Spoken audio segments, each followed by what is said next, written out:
رسول اکرم صلی اللہ علیہ وسلم نے فرمایا کہ جب لوگ اللہ اور اس کے رسول کا عہد و پیمان توڑنے لگتے ہیں تو اللہ رب العالمین ان کے اوپر ایسے ظالموں کو مسلط کر دیتا ہے جو ظالم ان کے مال و دولت پر، ان کی زمینوں پر، ان کی جائیدادوں پر غاصبانہ قبضہ کر کے اس کو ہتھیا لیتے ہیں۔ آج صورتحال یہ ہے کہ ہم نے اللہ اور اس کے رسول کے عہد و پیمان کو، یعنی توحید اور اتباع کو، یعنی عظمت صحابہ کو، الم نعہد الیکم یا بنی آدم اللہ تعبدوا الشیطان، رب کائنات نے آدم علیہ السلام کی پیدائش سے پہلے انسانیت سے یہ عہد و پیمان لے لیا تھا کہ اے بنی آدم، میں نے تم سے عہد و پیمان لے رکھا ہے کہ تم شیطان کی پیروی نہیں کرو گے، شرک و بدعات میں زندگی گزار کر کے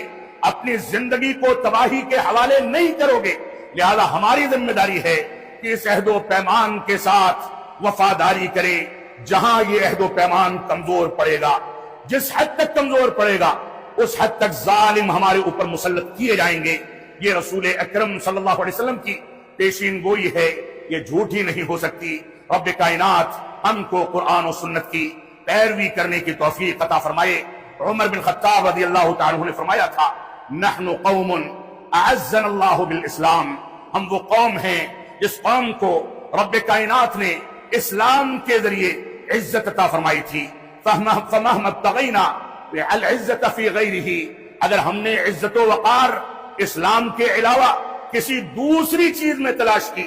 اذلنا اللہ، تو اللہ رب العالمین ہم کو ذلیل و خوار کر دے گا۔ آج صورتحال یہی ہے کہ مسلمانوں کی امیدیں جن لوگوں سے وابستہ ہیں وہ ظالم ہیں، مسلمانوں کی امیدیں جس قیادت سے وابستہ ہیں وہ قیادت اپنے مفاد کے لیے کام کرنے کے سوا کچھ نہیں چاہتی۔ مسلمانوں کی امیدیں اگر رب کائنات سے وابستہ ہوتی،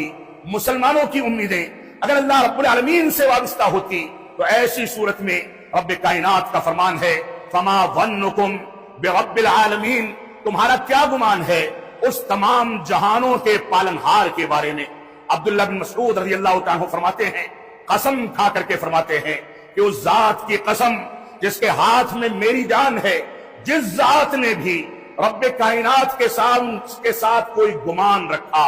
کوئی ظن رکھا، اللہ رب العالمین نے اس کے اس گمان کو مکمل کیا ہے۔ لہذا ہم اپنے رب سے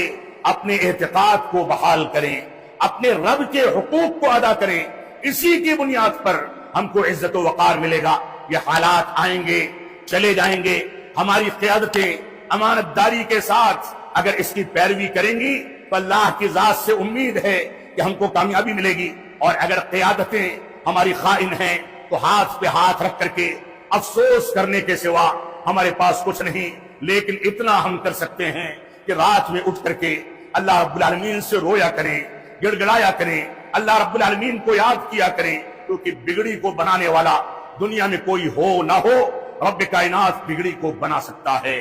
اور بے چینی کو امن و سکون میں تبدیل کر سکتا ہے۔ اللہ رب العالمین ہم کو ان باتوں پر غور و تدبر کرنے کی توفیق عطا فرمائے۔